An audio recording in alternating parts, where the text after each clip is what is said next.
जब सऊदीया के लोग एक हो रहे हैं, मोदी जी के साथ हो रहे हैं, तो हम हिंदुस्तान में रह के हम क्यों नहीं मोदी जी के साथ होते हैं?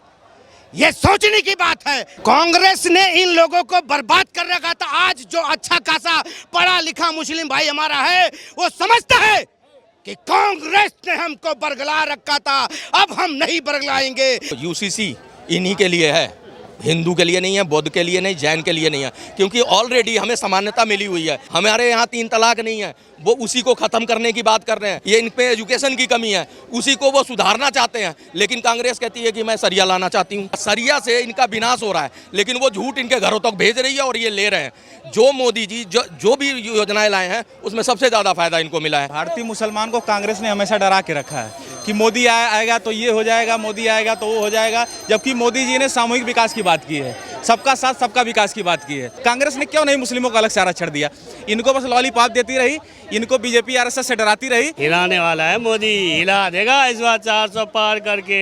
मोदी कह रहे हैं यूएई हो चाहे कतर हो चाहे सऊदी अरब हो, वहाँ पर जय श्री राम हो रहा है, वो भारत के साथ है, मोदी के साथ है। लेकिन देश का मुसलमान को विचार करना चाहिए। बिल्कुल करना चाहिए। जो हमारे देश में ही रह के विचार नहीं करेंगे तो ये कहाँ? बाहर के लोग, सऊदी हो गया, अरब हो गया, देख लो, यूएई की, दुबई के लोग विचार कर रहे हैं, मोदी मय हो रहा है, राम राम कह रहे हैं। उसके बावजूद भी यहाँ के लोगों को समझना जरूरी है।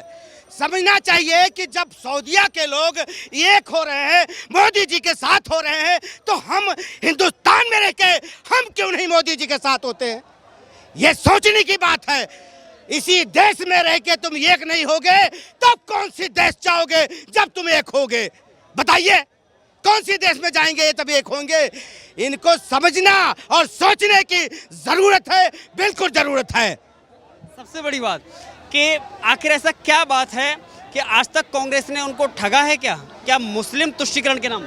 कांग्रेस ने इन लोगों को बर्बाद कर रखा था। आज जो अच्छा खासा पढ़ा लिखा मुस्लिम भाई हमारा है, वो समझता है कि कांग्रेस ने हमको बरगला रखा था, अब हम नहीं बरगलाएंगे, क्योंकि अब हम समझदार हैं। आज मोदी जी कह सकते हैं कि तमाम मुस्लिम बहनें जितनी हैं वो हमारी बहन है, तो क्या मेरे मुस्लिम भाइयों क्या वो मामा नहीं है? बताइए, वो मामा है कि नहीं है?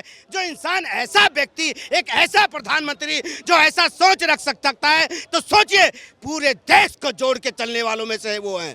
जब उनकी माँ का इंतकाल हो गया, जिसे बोलते हैं, जब वो खत्म हो गई, उन्होंने तुरंत वहां जाके अंतिम संस्कार में शामिल होने के बाद जाके कोलकाता में मीटिंग में शामिल हो गए। इसे कहते हैं कि मोदी जी। और रही योगी जी के बाद, कोरोना दौरान उनके पिताजी की जब मौत हो गई, वो नहीं गए, कहे कि मेरे ये देश पूरा पिता है, क्योंकि मेरा देश रहेगा तो हम रहेंगे। कांग्रेस ने देखो इतना झूठ का जहर जो फैलाया, इनके घरों तक पहुंचाया, ये नादान है। देखो यूसीसी इन्हीं के लिए है, हिंदू के लिए नहीं है, बौद्ध के लिए नहीं, जैन के लिए नहीं है, क्योंकि ऑलरेडी हमें समानता मिली हुई है। एक बीवी का हक मिला हुआ है, हमें ज़मीन जायदाद में मिला हुआ है। हमारे यहाँ 3 तलाक नहीं है, वो उसी को ख़त्म करने की बात कर रहे हैं। और ये जो जनसंख्या विस्फोट है, इनके लिए है भाई। एक देखो, आप बिजनेसमैन है, उसके 2 बच्चे हैं, वो ऊपर को जा रहा है। ये जनसंख्या विस्फोट की वजह से त्रस्त हैं, ये इन पे एजुकेशन की कमी है, उसी को वो सुधारना चाहते हैं। लेकिन कांग्रेस कहती है कि मैं सरिया लाना चाहती हूँ। कांग्रेस पार्टी सरिया चाहती है, और सरिया से इनका विनाश हो रहा है, लेकिन वो झूठ इनके घरों तक भेज रही है और ये ले रहे हैं। जो मोदी जी जो भी योजनाएं लाए हैं, उसमें सबसे ज़्यादा फायदा इनको मिला है। हर चीज़ में फ़ायदा मिला। आप बताओ, 3 तलाक में बाप परेशान होता था, भाई परेशान होता था, पूरा परिवार, खानदान रोड पे आ जाता था। लड़की अगर वहाँ से तलाक दे के भेज दी, लेकिन उसको बचाया उन्होंने। लेकिन ये बात को समझ नहीं रहे। यूसीसी समान नागरिकता वाले की सब समान हो जाए, जैसे जैन को मिली हुई है जो राइट, जो बौद्ध को मिला है, जो हिंदू को मिला है, उनको भी मिले, ताकि ये बराबरी में आके खड़ा हो और इनके यहाँ एजुकेशन जाए, कदम से कदम मिला के चले, मदरसे के जो ट्रेंड है वो कम हो। लेकिन कांग्रेस नहीं चाहती, वो उसने सरिया को वो लागू करना चाहती है, उसके एजेंडे में है। दूसरी चीज़, इन्होंने एजुकेशन टू राइट अभी 2012 में हटाया है, जो कि मदरसों को अधिकार दे दिया। वहाँ कोई अधिकारी जाके चेक नहीं कर क्या सिलेबस पढ़ाया जा रहा है, क्या चीज़ वहाँ पे बताई जा रही है, क्या जहर बोया जा रहा है, ये चीज़ें नहीं पता कर सकता। ये कांग्रेस ही मजबूत, ये जान के चाहते हैं ये जाहिल रहें, ये ऐसे ही रहेंगे तो हमें वोट देते रहेंगे, इनको समझा लेंगे, बरगला लेंगे और इन्हीं के बल पर चलते रहेंगे, इसलिए इनका भला नहीं चाहते। और मोदी जी जो भी स्कीम लेके आ रहे हैं, आप देख लो, 31% लाभार्थी यही हैं, किसी बड़ी मोटी स्कीमों में, किसी में 1/3 है, किसी में 1/2 है, लेकिन इन्हीं को मिल रहा है। आज हॉस्पिटलों में सबसे ज़्यादा लाइन ही नहीं, क्योंकि 9 साल की उम्र में बेटी की शादी की इनकी इजाज़त है सरिया में। अब 9 साल की बेटी अगर ब्याह दी, तुमने बच्चा हो गया 4, उसको 15 साल, तो वो हॉस्पिटल ही पहुँचेगी। तो हॉस्पिटल में जाके देखो जिस एरिया में लाइन लगी हुई है, वो उसी से इनको निकालना चाहते हैं, लेकिन ये समझ के राजी नहीं है, क्योंकि इनको झूठ परोसा जा रहा है, इनके घरों में भेज दिया जा रहा है, उसी झूठ को लेके चल रहे हैं, सब कुछ लाभ उनसे ले रहे हैं, वोट नहीं देना चाहते। क्यों इनको डराया जा रहा है, तुम्हारी नागरिकता छीन ले, जबकि देने का कानून है। दूसरा कानून लागू करना चाहते हैं, वो भी इनका लेने का नहीं है। जो बांग्लादेशी हैं, जो बाहरी आके रह रहे हैं, जिन्होंने पेपर अब बनवाए हैं, उनके लिए थोड़ी दिक्कत है। और इनके लिए क्या दिक्कत है, इनके लिए तो सब कुछ है। तो वही कह रहा हूँ कि ऐसा है, ये लोग ना जो झूठ परोस रहे हैं वही उन तक पहुँच रहा है। मैंने जब से जन्म लिया है, इससे बढ़िया सरकार नहीं देखी। जब मेरा गौतमपुरी का जन्म है, गौतमपुरी गली नंबर 7 मकान नंबर T152 मेरा। गौतमपुरी में जब मेरा जन्म था 8-9 साल का था, जब इनकी सरकार बसें भर भर के आती थी दूर से, 500 रुपये में बंदा आता था, उन्हें पेप्सी और पकोड़े और समोसे खिलाए जाते थे शास्त्री पार्क में, ठीक है जी। और आज भी अब वो टूट गई, जो गठबंधन वो कर रहे हैं ना, अब वो पब्लिक गई टूट, वो 500 वाली झाड़ी गई, अब 500 वाली नहीं है। मोदी जी के और योगी जी के चाहने वाले हैं, जिसे वोट देनी है। और हम तो 100 बात की एक बात कर रहे हैं, घुट के ना बोल लो, खुल के बोल लो। और अब की बार तो फिर मोदी जी आ रहे हैं, जय श्री राम बोल लो। बस आ रहे हैं 300 पार करके हैं, 400 में कमी रह रही, बस थोड़ी सी कमी बाकी है। थोड़ी सी कमी बाकी है, 300 पार करके हैं, आ रहे हैं दोबारा। जी, क्या नाम है आपका? हाँ। मेरा नाम परशुराम शर्मा। तो मोदी जी आ रहे हैं? लगता वही है, राज तिलक उनके ही नसीब में है। आ रहे हैं मोदी जी? 400 पार है भैया। मोदी को हिलाने वाला पूछ हिलाने से किसी को नहीं चलेगा। मोदी को हिलाया नहीं पाएगा, समझे। मोदी है, उसको नहीं हिला पाएगा। इंडी गठबंधन को लाना चाहते हैं वो नहीं आएगा। अरे एक आना दुआना वाले बोलता है, उससे क्या आने वाला है। मोदी पहले प्रधानमंत्री बनेगा कौन? समझे। मोदी छोड़ के कोई नहीं आएगा। हिलाने वाला है मोदी, हिला देगा इस बार 400 पार करके। संविधान को बदलेगा। यही तो कह रहा है कि 400 पार इसीलिए तो मांग रहे हैं कि 400 पार कांग्रेस का जो है ना, वो सारे बदल के रख दे।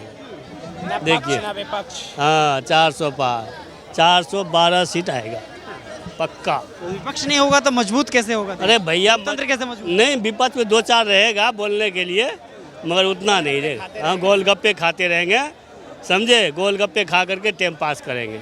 मोदी जी कह रहे हैं कि यूएई हो, चाहे फिर वो सऊदी अरब हो या कतर हो, कोई भी हो, वो भारत के साथ है, मोदी के साथ है। लेकिन भारतीय मुसलमान को जागरूक होना पड़ेगा। देखिए क्या है, भारतीय मुसलमान को कांग्रेस ने हमेशा डरा के रखा है कि मोदी आएगा तो ये हो जाएगा, मोदी आएगा तो वो हो जाएगा। जबकि मोदी जी ने सामूहिक विकास की बात की है, सबका साथ सबका विकास की बात की है। ऐसा नहीं है कि मोदी जी केवल हिंदू के लिए काम करते हैं, हिंदू के लिए भी काम करते हैं, मुस्लिम के लिए भी काम करते हैं। तो ऐसा कुछ नहीं है। रही बात वैश्विक मंच पे भारत की आवाज़ मजबूत हुई है। जैसे कि नरेंद्र मोदी जी एक वैश्विक नेता के रूप में जाने जा रहे हैं इस टाइम पे, आपको भी पता होगा जैसा। तो ऐसा नहीं है, वैश्विक मंच पे चाहे वो कोई भी पश्चिमी देश हो, चाहे अरब देश हो, हर जगह पे हमारी आवाज़ मजबूत हुई है।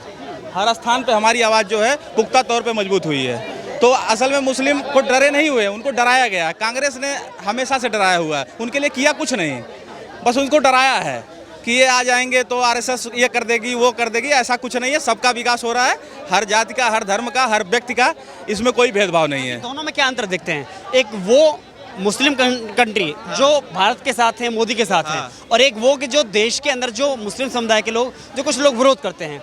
आपको क्या अंतर लगता है? देखिए, ऐसा नहीं है कि पूरा मुस्लिम समाज विरोध करता है। मुस्लिम समाज जो है मोदी जी के साथ है, ऐसा नहीं है। जो देखिए, उनके अंदर जो भ्रम फैला हुआ था कि ये बीजेपी का 10 साल शासनकाल रहा। आप ये बताइए, कहाँ पे मुस्लिम चिटपुट खतनाओं को छोड़ दिया जाए तो मुस्लिम प्रताड़ित कहाँ हुआ है? कहीं भी प्रताड़ित हुआ है? ऐसा कुछ नहीं है कि मुस्लिम प्रताड़ित होता है। यहाँ पे छोटी मोटी घटनाएं, इतना बड़ा देश है, यहाँ पे होता रहता है। तो इससे आप पूरे देश को ये आकलन नहीं कर सकते कि यहाँ मुस्लिम प्रताड़ित है, हिंदू प्रताड़ित है। देखिए भाईचारा यहाँ पे, देखिए हिंदू मुस्लिम सब मिल के रहते हैं साथ। उन्होंने एक बुद्धिजीवी वर्ग से अपील की है कि उनको आगे आकर के कहीं न कहीं जागरूक होना होगा और विचार करना होगा। एकदम देखिए जो भारत सरकार द्वारा क्या योजनाएं चलाई जा रही है, उनके हित में क्या किया जा रहा है, उनको पहले जानना होगा। आप ये बताइए, कांग्रेस जो बात करती है मुस्लिम हित की, क्या किया कांग्रेस ने मुस्लिम हित के लिए? ये बताइए, जो इनके आरक्षण की बात सच्चर कमेटी कहती थी, कांग्रेस ने क्यों नहीं मुस्लिमों को अलग से आरक्षण दिया? इनको बस लॉलीपॉप देती रही, इनको बीजेपी आरएसएस से डराती रही कि आप डरिए, ये कर देगी बीजेपी आरएसएस, ये कर देगा। ये बताइए, ये सब करती रही। ये बताइए क्या हमारे देश में अगर मुस्लिम भाई विकास नहीं करेंगे तो देश का विकास होगा? हिंदू, मुस्लिम, सिख कोई भी हो, हर कम्युनिटी जब विकास करेगी तो भारत $5 ट्रिलियन का देश बनेगा। अगर ये कम्युनिटी पीछे रही तो भारत पीछे हो जाएगा। कोई भी हो, जब विकास नहीं किया था एकदम तो अभी कोई हिंदू मुसलमान कर रहे हैं लोग।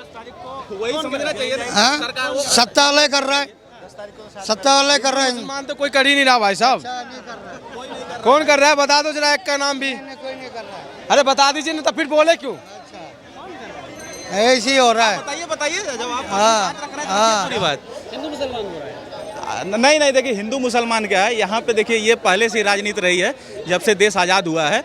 यहाँ पे देखिए विकास की बात लोग कम करते हैं, लोग इधर चले जाएंगे मुद्दे को भटकाते हुए, भाईचारा का वो करते हुए जातिवाद पे बोलेंगे। आज ये बताइए कांग्रेस के मैनिफेस्टो में आप देखिए, आज 75 साल हुए आज़ादी के हुए, लेकिन उनके मैनिफेस्टो में क्या जाति जनगणना की बात की जा रही। ये बताइए, मैं तो कहता हूँ हर जाति का विकास करिए, आप हर धर्म का विकास करिए। आज देखिए देश में हर युवा, हर व्यक्ति, हर जाति, हर वर्ग का व्यक्ति जागरूक हो चुका है, सबको हर सुविधाएं मिल रही है। हर व्यक्ति देखिए हवाई जहाज में जा रहा है, रेलवे यात्रा कर रहा है, कोई भेदभाव, कहीं मंदिर मस्जिद कहीं पे किसी का कोई भेदभाव नहीं है। तो मैं तो चाहता हूँ सर्वांगीण विकास हो, किसी एक व्यक्ति का क्यों हो, किसी एक धर्म का क्यों हो, सबका विकास होना चाहिए, हर व्यक्ति का विकास होना चाहिए। एक तरफ चाहे लालू यादव हो, असदुद्दीन ओवैसी हो, अखिलेश यादव हो, चाहे और भी कोई जो इंडी गठबंधन के नेता हैं, वो एक तरफ मुस्लिम आरक्षण की वकालत कर रहे हैं, और वहीं अगर 80% बहुसंख्यक समाज की अगर मोदी बात करते हैं तो हिंदू मुसलमान कैसे हो जाता है? आप ये बताइए 55 सालों तक कांग्रेस का एक छत्र राज रहा, मतलब उनका एक समझिए एक छत्र राज रहा।